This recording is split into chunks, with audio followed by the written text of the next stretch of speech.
Olá, e de volta então com o nosso Diálogo Franco, hoje recebendo aqui o jornalista e historiador Gilberto Martins.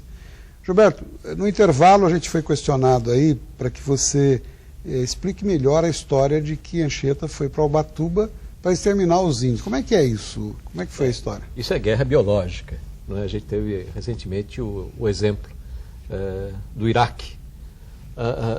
Na antiguidade se usava os micro-organismos para exterminar os inimigos. Anchieta tinha tuberculose. Era tuberculoso, e os índios sangue, não tinham resistência. Não tinham anticorpos. E não tinha antibiótico. Exatamente. Então, cada espirro do Anchieta era um índio que caía. E o Cunhambebe caiu por causa disso, não é? Tanto é que ele ficou 3 meses em Ubatuba, não precisava, não é? E quando voltou para São Paulo, acabou-se aí a Confederação dos Tamoios, que foi um dos maiores levantes indígenas contra os colonos no século XVI. Gilberto, me permita a ignorância e desinformação, mas ele não era padre? Anchieta? Pois é, ocorre que a Companhia de Jesus, a qual ele pertencia, foi criada por um general. O Frei Inácio era um general, não é? Então, a companhia tem esse nome por ser uma companhia militarista, não é? A exemplo das outras ordens religiosas da Idade Média. Muito bom. Certamente as famílias que nos assistem, acompanham, eu agradeço mais uma vez a audiência que a gente tem, estão hoje se refestelando aí com a sua aula de história, porque realmente é muito interessante. Após os índios, você foca no livro os bandeirantes. Eles foram como as figuras que nós aprendemos na escola, Gilberto? Eles eram assim? Não, eram totalmente diferentes. Para quem anda no mato, sabe que quando você anda de sapato no mato durante muito tempo, o sapato sai o salto aqui, sai o cadarço ali, não é? E quando a gente olha para um bandeirante com aquele chapéu enorme...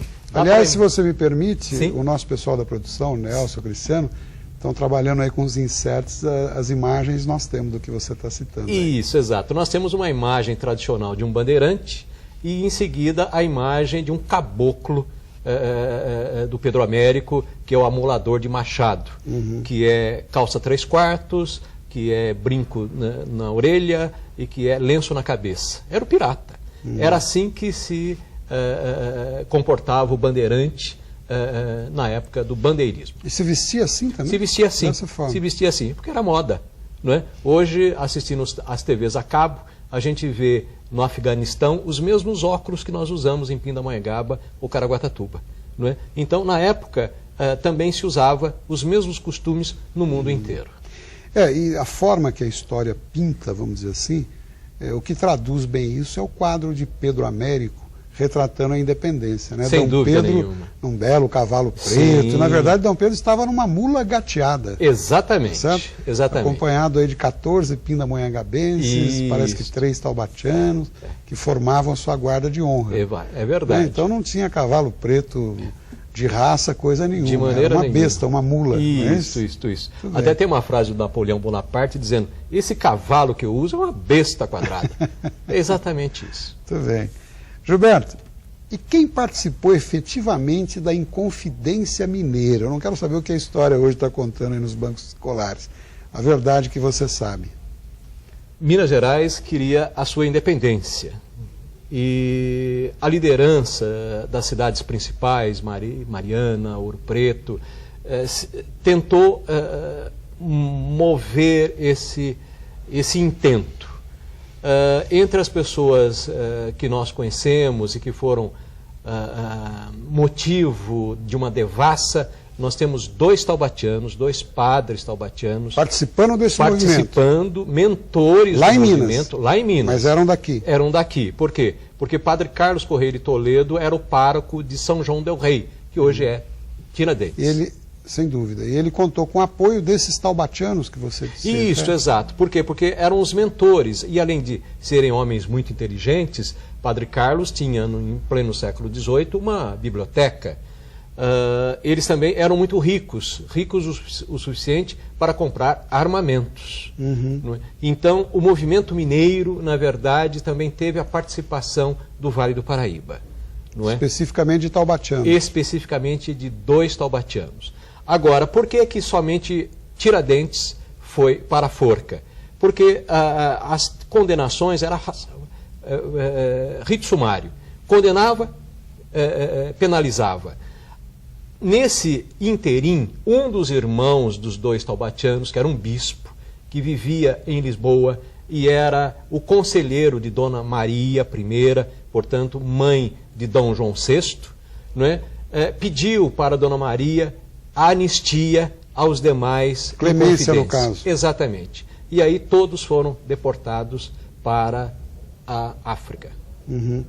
E, consequentemente, Tiradentes foi enforcado nessa circunstância porque não tinha havido o pedido ainda para essa clemência que foi concedida. Gilberto, e uma pergunta também que eu considero interessante que você responda. Por que nós, brasileiros, não cultuamos o passado? Nós vemos o passado como algo que realmente se passou. Se nós olharmos as metodologias de história e até mesmo fatos relacionados ao mundo contemporâneo, podemos ver que a história nos ajuda porque ela é conhecedora do passado e avalista do presente. Portanto, é uma referência do futuro.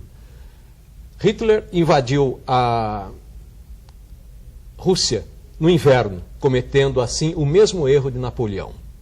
Nós ganhamos a Segunda Guerra Mundial graças aos historiadores de Oxford. Por quê? Porque eles descobriram que os exércitos de Hitler, particularmente Rommel, no norte da África, usavam de fatores históricos para os seus procedimentos militares. Feito isso, os aliados ganharam a guerra. Então, Hitler, ele repetia a história, porque a história clássica, a história da guerra clássica, dava para ele conhecimentos suficientes para ele, com um exército pequeno, não é, fazer o que ele fez. Só que descobriram. Nós vamos no próximo bloco retomar essa questão que eu acho que é muito interessante. Eu peço mais um minutinho de licença, a gente já volta, continue conosco.